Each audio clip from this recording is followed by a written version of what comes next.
વિદ્યાર્થી મિત્રો, લોગેરિધમના example start કરી રહ્યા છે. ક્વેશ્ચન નંબર 1 છે કન્વર્ટ ઇન્ટુ લોગેરિધમિક ફોર્મ. અત્યારે જે ફોર્મ આપેલું છે એ એક્સપોનેન્શિયલ ફોર્મ છે, એટલે કે ઘાતવાળું સ્વરૂપ છે. એને લોગવાળા સ્વરૂપમાં કન્વર્ટ કરવાનું છે. તો વિદ્યાર્થી મિત્રો, સૌથી પહેલા લોગ લાગે ક્યાં? ઘાતવાળા ફોર્મની બાજુ નહીં. જ્યારે સિંગલ ટર્મ જ્યાં હશે ત્યાં લાગશે. ઘાતવાળા સ્વરૂપમાં લોગ નહીં લાગે. ઓકે, તો લોગ લાગશે 81 સાઈડ. 3/4 સાઈડ લોગ લાગશે નહીં. તો ચલો લોગ લગાવીએ તો શું થશે? તો આને સૌથી પહેલા રીરાઇટ કરી લઉં આ રીતે. લોગ લગાવી દઉં 81 બાજુ. તો લોગ જ્યારે પણ આવે ત્યારે બેઝની જરૂર પડે. બેઝ ક્યાંથી લાવવાનો છે? ઓપોઝિટ સાઈડ, સામેની સાઈડથી લઈ લો. તો 3 ને લઈ લો. હવે 3 ને ખેંચી લઈએ તો 4 પાવરમાં હતો. 3 તો છે નહીં, બેઝ તો છે નહીં, તો 4 નીચે આવી જશે. તો 4 નીચે આવી જશે. તો આ જે ફોર્મ છે એ ફોર્મ લોગ વાળું ફોર્મ થઈ ગયું. તો આ કન્વર્ટ કરી દીધું એક્સપોનેન્શિયલ ને લોગ ફોર્મમાં. નેક્સ્ટ સમજીએ. 8 પહેલા લખી દઉં, 2/3 પછી લખું. કારણ શું? લોગ ક્યાં લાગશે? 8 સાઈડ લાગશે. જ્યાં પાવર વાળું ટર્મ હોય ત્યાં લોગ લાગશે નહીં. તો વિદ્યાર્થી મિત્રો, 8 સાઈડ હું લોગ લગાવીશ તો લોગ બનશે 8. હવે લોગ જ્યારે પણ આવે ત્યારે શેની જરૂર પડે? બેઝની જરૂર પડે. ક્યાંથી લાવીશું? સામેની સાઈડથી લાવીશું. તો 2 ને ખેંચી લઈએ. તો 2 ને જ્યારે નીચે ખેંચશો એટલે 3 પાવરમાંથી ક્યાં આવી ગયો? નીચે આવી ગયો. તો આ બની ગયું લોગેરિધમિક ફોર્મ. નેક્સ્ટ કેસ છે -2/3 = 8. ઓકે, તો આમાં જ્યારે લોગ એપ્લાય કરીશું તો હું ડાયરેક્ટ લખું છું log 8. અને બેઝની જરૂર પડે તો કયો બેઝ લઈ લેશે? -2 = 3. એકચ્યુઅલમાં આપણા લોગના રૂલ્સ પ્રમાણે બેઝ છે એ નેગેટિવ 0 કે 1 નથી લેતા. ઓકે, બટ આ કન્વર્ઝન આપેલું છે અને જીટીયુમાં પૂછાયેલું છે એટલે ક્વેશ્ચન જોઈએ છે. બાકી બેઝ જે છે એ ધ્યાન રાખજો, નેગેટિવ નથી હોતો. નેક્સ્ટ ક્વેશ્ચન છે question number 2 convert into exponential form. અત્યારે જે ક્વેશ્ચન આપેલો છે એ લોગ સ્વરૂપમાં છે. એને એક્સપોનેન્શિયલ એટલે ઘાત સ્વરૂપમાં લઈ જવાનો છે. તો લોગ હટાવી દો તો શું બચે? 0.01. હવે લોગની જરૂર નથી તો બેઝની પણ જરૂર નથી. તો બેઝ ક્યાં લઈ જવાનો? સામે. સામેવાળું ટર્મ ક્યાં જશે? પાવરમાં. 10 ને અહીં મૂકી દો તો -2 ક્યાં જશે? પાવરમાં. તો આ બની ગયું એક્સપોનેન્શિયલ ફોર્મ. ફરીથી ચેક કરીએ. લોગ હટાવો તો બચે 2. લોગ હટાવી દઈએ છીએ તો 8 ની જરૂર નથી બેઝની. બેઝ ક્યાં જશે? સામેની સાઈડ. તો સામે તો 1/3 હતા, તો એ ક્યાં જશે? પાવરમાં જશે, ઘાતમાં જશે. છે ને વિદ્યાર્થી મિત્રો? ઇઝી. લોગ હટાવો તો બચે 81. બેઝ જરૂર નથી, સામે જશે. સામેવાળું જે હતું ઓલરેડી 3 ને આમ ધક્કો મારો અહીં તો 4 ક્યાં જશે? પાવરમાં. તો આ આપણું એક્સપોનેન્શિયલ ફોર્મ છે. ઓકે, ક્વેશ્ચન નંબર 3 છે સોલ્વ ધ ઇક્વેશન. સમીકરણ ઉકેલો. સમીકરણ ઉકેલો એટલે સમીકરણમાં કોઈક અનનોન રહેલો હશે, એની કિંમત શોધો. તો સોલ્વ ધ ઇક્વેશનની અંદર ઇક્વલ ટુ ની બંને બાજુ લઈને ચાલવાની છે. ઓકે, તો ઇક્વલ ટુ ની બંને બાજુને લઈને ચાલશું. પ્રૂવ ધેટ નથી કે એક બાજુ લઈ લો અને બીજી બાજુ સાબિત કરો, એવું નથી. સોલ્વ ધ ઇક્વેશન છે. તો આમાં મારે x શોધવો છે તો સિમ્પલ વસ્તુ છે. બેઝ લોગ હટાવવો પડશે x શોધવો હોય તો લોગ હટે તો શું થાય? બેઝ છે સામે જાય, સામેવાળું પાવરમાં જાય. તો x ની વેલ્યુ મળી ગઈ આપણે. 2 2 જા 4 2 જા 8 2 જા 16 2 જા. સિમ્પલ છે કે નહીં વિદ્યાર્થી મિત્રો? બેઝિક મેથ્સ આવડવું જોઈએ. 2 ની 5 પાવર એટલે 2 ને 2 સાથે મલ્ટીપ્લાય કરો 5 ટાઈમ. 2 2 જા 4 2 જા 8 2 જા 16 2 જા 32. દેન ફરીથી સમજીએ. મારે x શોધવો છે. આ કેસમાં x અહીં હતો, જ્યારે હવે બેઝમાં આપેલો છે. તો કેવી રીતે ફાઇન્ડ કરીશું? તો સેમ વસ્તુ કરીશું. રિમૂવ લોગ લગાવીશું તો બચે 32. લોગ હટાવી દો એટલે બેઝની જરૂર નથી. બેઝ જશે સામેની સાઈડ અને સામેવાળું ટર્મ જશે પાવરમાં. તો અત્યારે ક્વેશ્ચન જોશો તો એ 5 પાવરમાં છે રાઈટ સાઈડ. તો 32 ને 5 ની પાવરમાં લખી શકીએ? તો યસ, લખી શકીએ. રિસેન્ટલી આપણે ચેક કર્યું 2/5. તો અહીં પણ x/5 છે. જ્યારે ઇક્વલ ટુ હોય, બંનેના બેઝ સેમ હોય તો પાવર સેમ થાય. અધરવાઇઝ જો પાવર સેમ હોય તો બેઝ સેમ થાય. તો અત્યારે ચેક કરો, બંનેની પાવર સેમ છે તો શું કહી શકશું આપણે? x = 2. ક્લિયર વિદ્યાર્થી મિત્રો? નેક્સ્ટ એક્ઝામ્પલ સમજીએ. x ફાઇન્ડ કરવાનો છે. x આપેલો છે બેઝમાં, તો ફરીથી એ જ કામ કરીશું. લોગ રિમૂવ કરીશું તો શું બચે? 9/16. બેઝ જશે સામેની સાઈડ અને સામેવાળું જે ટર્મ હતું એ ગયું પાવરમાં. હવે કરીશું શું? x ની -2 પાવર છે તો બેઝિક મેથ્સ આપણે જાણતા હોવા જોઈએ. જ્યારે હું આને 1 અપોન કરી દઈશ તો -2 ની +2 પાવર થઈ જશે. તો આને આપણે આ રીતે લખી શકાય. ઓકે, x ની -2 છે, અંશને છેદ અને છેદને અંશ કરો તો ઘાતની નિશાની બદલાઈ જાય છે. તો x ની -2 હતી તો અંશમાં હતું આ પદ, એને છેદમાં લખી દઉં, 1 અપોન કરી દઉં તો -2 ની જગ્યાએ 2 પાવર થઈ જાય. અને અહીં શું છે 9/16. 9/16 ને 3 નો સ્ક્વેર અને આને આપણે 4 નો સ્ક્વેર કહી શકીએ. 3 નો સ્ક્વેર 9, 4 નો સ્ક્વેર 16. તો બંનેની ઉપર 2 પાવર આવે છે એ આપણે કોમન પણ લખી શકીએ. હું ડાયરેક્ટ આવું પણ લખી શકું. સામે x ની ઉપર 2 પાવર છે પણ 1 ની ઉપર 2 પાવર નથી, તો આવું લખી શકાય? તો લખી શકાય. રીઝન શું? 1 નો સ્ક્વેર કરશો તો 1 જ થવાનો છે. તો અત્યારે મેં શું લખી દીધું? x ની 2 પાવર તો હતી જ, બટ 1 ની નહોતી. પણ મેં નેક્સ્ટ સ્ટેપમાં શું કર્યું કે બંનેની 2 પાવર છે. તો 1 ને જ્યારે 2 પાવર એપ્લાય થાય છે, સ્ક્વેર એપ્લાય થાય છે, તો આન્સર એઝ ઇટ ઇઝ રહેશે. બંને બાજુ 2 પાવર કટ થશે તો બનશે શું? 3/4. પણ કોનો આન્સર? 1/x. આપણને જે આન્સર ફાઇન્ડ કરવાનો કીધો છે 1/x નથી કીધો, x કીધો છે. તો જ્યારે હું અહીં ઉલટાવી દઉં તો અહીં પણ ઉલટાવવું પડે. તો 4/3 થશે અહીં, અને અહીં થશે x/1. તો x/1 ને શું કહીશું? x. તો આપણો x નો આન્સર શું થઈ ગયો? 4/3. તો સોલ્વ ધ ઇક્વેશનમાં આપણને x ની કિંમત મળે છે. નેક્સ્ટ એક્ઝામ્પલ સમજીએ.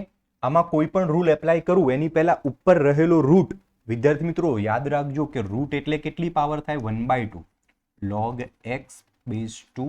અહીં જે રૂટ હતો એ હટાવી દીધો અને પાવર કેટલી થઈ ગઈ? 1/2. આ યાદ રાખજો. રૂટ એટલે કેટલી પાવર થાય? 1/2 પાવર. અહીં ધેરફોર નું સાઇન કરીશું, ઇક્વલ ટુ નહીં મૂકીએ. રીઝન શું? એક વખત ઇક્વલ ટુ ઓલરેડી છે. તો x ની રૂટ એટલે કેટલી પાવર થશે વિદ્યાર્થી મિત્રો? 1/2 પાવર. હવે 1/2 સામે જાય તો શું થશે? 2 પાવર. જ્યારે પાવર ઇક્વલ ટુ ની લેફ્ટ રાઈટ જાય છે ત્યારે રેસિપ્રોકલ ઉલટાઈ જાય છે. 1/2 ની 2 થઈ જશે.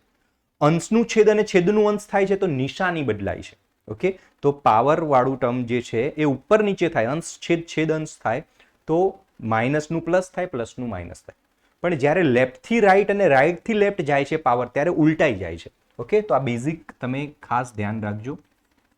તો હું આને 1/2 જ્યારે સામે જશે તો શું બની જશે? ઉલટાઈ જશે, 2 થઈ જશે. પણ આ જ ટર્મ હું 1 અપોન લખું તો 1/2 ની નીચે લખી દઉં તો -1/2 થાય. ઓકે, જાણકારી માટે ફક્ત. હવે આને શું લખી શકાય? log x base 2, 3 નો સ્ક્વેર 9.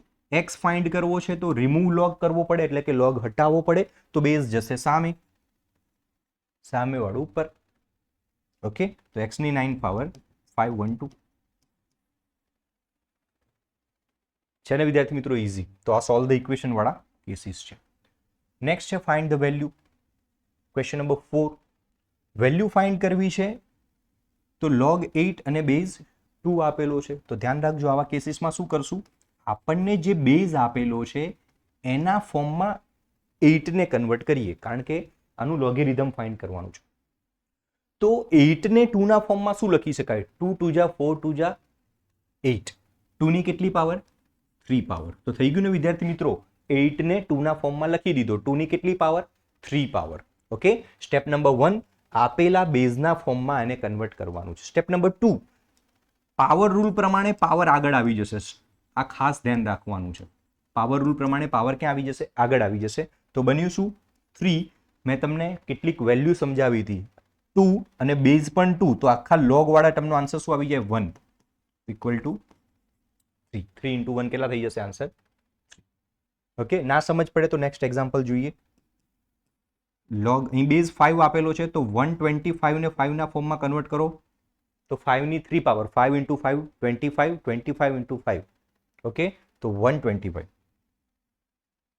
હવે શું કરીશું? આ 1 ડાયરેક્ટ નહીં કરી દઈએ વિદ્યાર્થી મિત્રો. ઓકે, પહેલા પાવર રૂલ પ્રમાણે પાવર આગળ આવશે પછી 1 કરીશું. તો આ સ્ટેપ ખાસ ધ્યાન રાખજો. પહેલા પાવર આગળ આવી જશે તો આ 3 અને એના પછી હવે આનો આન્સર ચેક કરો. 5 છે અને બેઝ પણ 5 છે. તો આખા લોગ વાળા ટર્મનો આન્સર, આખો આનો આન્સર 1 થઈ જશે વિદ્યાર્થી મિત્રો. ઓકે, તો 3 into 1 આન્સર આવી જશે 3. તો વેલ્યુ ફાઇન્ડ કરવાની હતી જે ફાઇન્ડ કરી લીધી છે. નેક્સ્ટ જો બેઝ છે 4, તો 64 ને 4 ના ફોર્મમાં શું કન્વર્ટ કરી શકાય? 4 ની 3 પાવર. ક્લિયર? સેમ 3 આગળ આવી જશે તો બચે શું? log 4 base 4 3 into 1 is equal to 3. Okay, તો વિદ્યાર્થી મિત્રો જ્યારે વેલ્યુ ફાઇન્ડ કરવાની હોય ત્યારે આપણી પાસે સિમ્પલ વે શું છે? જે બેઝ આપેલો છે એના ફોર્મમાં આ ટર્મને કન્વર્ટ કરો, પછી પાવર રૂલ લગાવો તો પાવર આગળ આવી જાય. અને આ ટર્મ કેમ બેઝના ફોર્મમાં કન્વર્ટ કર્યું છે? આનું રીઝન કારણ કે આપણે આની વેલ્યુ જાણીએ છીએ. સિમિલર હોય તો આન્સર 1 આવે. આ પણ 1 થયો, ચેક કરો. બેઝના ફોર્મમાં કન્વર્ટ કર્યું એટલે આવું બની ગયું. આ 1 થશે ને રિમેનિંગ જે હતું એ આગળ હતું, પાવર જે હતી આગળ આવી ગઈ છે, તો એ આપણો આન્સર બની જશે. ક્લિયર? હા, આ કેસ ધ્યાનથી સમજવા જેવો છે. આ કેસની અંદર આ જે રૂટ છે અને રૂટની ઉપર પણ 3 આપેલો છે. ઓકે, તો કેટલી પાવર થાય એ આપણને ખ્યાલ આવી જોઈએ. ઇક્વલ ટુ log, સૌથી પહેલા તો આને ચેન્જ ઓફ બેઝ કરી દઈશું તો આપણે ઇઝીલી આને કન્વર્ટ કરી શકશું. તો હું આને ચેન્જ ઓફ બેઝ આપી દઉં. ચેન્જ ઓફ બેઝ આપણે જાણીએ છીએ કે બેઝને log આપીને લખવાનો છેદમાં. તો √5 બેઝ હતો એને log આપ્યો એટલે log √5 અને એને ક્યાં લખી દેવાનો છે? છેદમાં. તો આ થઈ ગયું ચેન્જ ઓફ બેઝ. અહીં તમારે કંઈ પણ બેઝ આપવો હોય તો આપી શકો, અથવા તો ડિફોલ્ટ એ સમજી લેશે. ઓકે, નહીં આપો તો પણ. ઓકે, નેક્સ્ટ ટર્મ છે. હવે આને કેટલી પાવર લખી શકાય? તો log 25 છે. જો એની ફક્ત રૂટ હોત, હું પહેલા નીચેવાળો પોર્શન સમજાવી લઉં. રૂટ એટલે કેટલી પાવર? 1/2. બટ રૂટની ઉપર નાનકડો 3 લખેલો છે તો 1/2 નહીં 1/3 થઈ જશે. તો 25 ની કેટલી પાવર? 1/3. રીઝન શું? રૂટ છે ને ઉપર નાનકડો 3 લખેલો છે એટલે ક્યુબ રૂટ થયું, ઘનમૂળ કહેવાય. ઓકે, તો શું કરીશું વિદ્યાર્થી મિત્રો? પાવર રૂલ પ્રમાણે પાવર આગળ આવી જશે તો 1/3 આગળ આવી ગયું, બચ્યું શું? log 25. એ જ રીતે 1/2 આગળ log 5. આ રીતે કટ નહીં થાય. 5 5 ઝા 25 કટ ના થાય વિદ્યાર્થી મિત્રો. એ log સાથે અત્યારે કનેક્ટેડ છે તો log 5 ઝા log 25 થશે નહીં. ધ્યાન રાખજો. તો આ કટ નહીં કરી શકો આનાથી. ઓકે, તો શું થશે?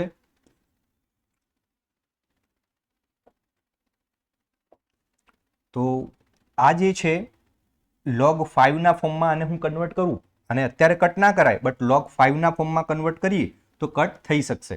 એની સાથે હું આને પણ ચેન્જ કરી લઉં. છેદનો છેદ અંશમાં જાય, અંશનો છેદ છેદમાં આવે તો 2 જશે ઉપર, 3 આવશે નીચે. ઓકે, બેઝિક સિમ્પ્લિફિકેશન કર્યું છે. ડિનોમિનેટરનો ડિનોમિનેટર ન્યુમેરેટરમાં જશે. ઓકે, તો ન્યુમેરેટરનો ડિનોમિનેટર ડિનોમિનેટરમાં આવશે, અંશનો છેદ છેદમાં આવે, છેદનો પણ છેદ અંશમાં જાય તો એ કન્વર્ટ કરી દીધા છે. હવે 25 ને 5 નો સ્ક્વેર કહી શકાય, log 5 એમના એમ. પાવર રૂલ પ્રમાણે 2 ક્યાં આવશે? આગળ આવી જશે વિદ્યાર્થી મિત્રો. તો 2 હતો, બીજો 2 આવ્યો, log 5. નીચે 3 હતો, log 5 log 5 કટ કટ. તો આન્સર આવશે 4/3. તો આપણો ફાઇનલ આન્સર શું થઈ ગયો? 4/3. છે ને વિદ્યાર્થી મિત્રો? ઇઝી. નેક્સ્ટ કેસ છે આલ્ફા છે અને 1/α છે. તો આગળ પણ મેં તમને સમજાવ્યું એ પ્રમાણે છેદમાં રહેલું પદ જ્યારે અંશમાં લઈ જાઓ છો ત્યારે એની ઘાતની નિશાની બદલાય. અત્યારે આલ્ફાની ઉપર કોઈ ઘાત લખેલી નથી તો હું આને શું કરી શકું? log alpha. આલ્ફાની ઉપર 1 છે, ઉપર જાય તો કેટલી થઈ જાય? -1. તો 1 તો ના લખીએ તો ચાલે બટ માઇનસ છે તો -1 લખવું પડશે. તો મેં કેમ આ રીતે કન્વર્ટ કર્યું આને? તો આ કેસમાં કન્વર્ટ કરવાથી થશે શું? અહીં સિમ્પલ જે ફોર્મ હતું એ ફોર્મ આવી જતું હતું. તો સૌથી પહેલો ટ્રાય એ કરશો તો ઇઝીલી સોલ્વ થશે. અને બીજી રીતે પણ કરી શકાય બટ આ એકદમ ઇઝી થશે. શું કર્યું? ફરીથી અહીં આલ્ફા આપેલો તો કંઈ પાવર નથી લખી તો આલ્ફાની બાય ડિફોલ્ટ પાવર 1 ગણાશે.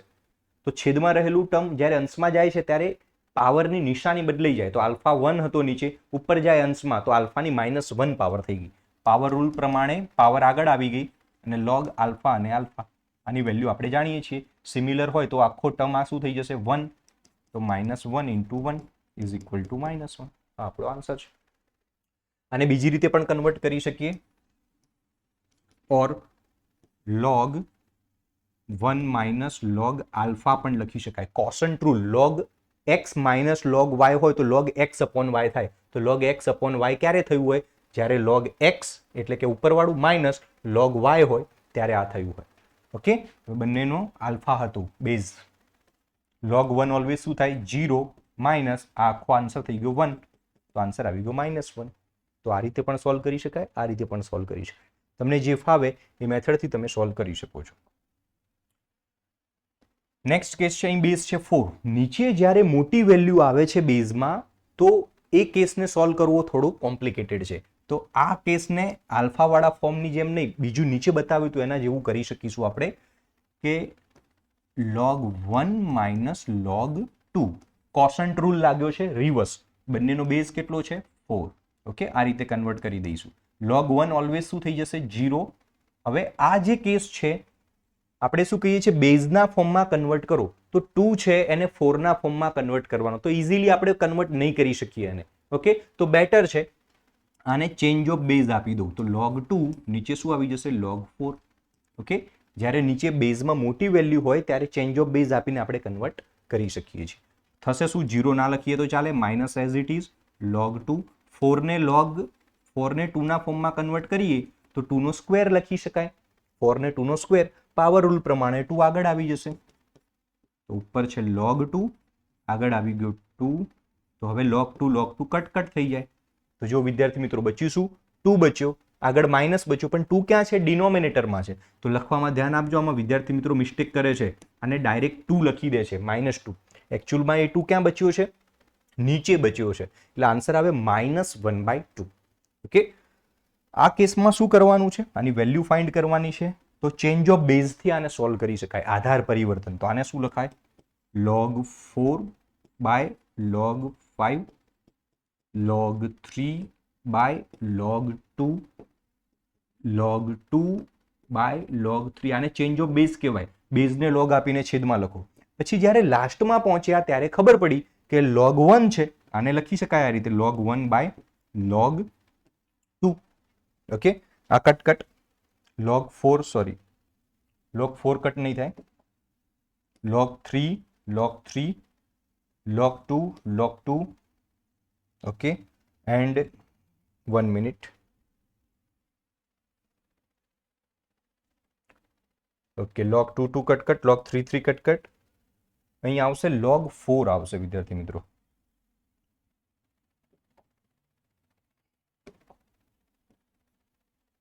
ઓકે, તો અહીં શું બની જશે, log 4 બની જશે. તો log 4 કટ. દેન તો બચ્યું શું, log 1/log 5. અને log 1/log 5 એમાં શું આન્સર આવશે, log 1 ઓલવેઝ 0 થાય, 0/log 5 એટલે 0. ઓકે, તો વિદ્યાર્થી મિત્રો એ રીતે પણ કરી શકાય. બટ જો તમે જાણો છો કે log 1 ઓલવેઝ 0 થાય છે તો હું આ કેસને ડાયરેક્ટ પણ કરી શકું છું. કેવી રીતે, તો ડાયરેક્ટ log 1 નો આન્સર આપણે શું મૂકી દઈએ, 0. તો બીજા બધા ટર્મ કેવા છે ચેક કરી લો, કયા રિલેશનમાં છે, ઇન્ટુમાં છે. ઓકે, તો આને શું લખી શકીશું, આ બધું જ as it is log 5 base 4, log 3 base 4, log 2 base 3 અને log 1 ઓલવેઝ શું થાય, 0. તો બીજું કન્વર્ટ કરવાની કોઈ જ જરૂર નથી. log 1 નો આન્સર 0. 0 ને કોઈ બી વેલ્યુ સાથે મલ્ટીપ્લાય કરો, અલ્ટિમેટલી આન્સર શું આવવાનો છે, 0. That's why answer is equal to 0.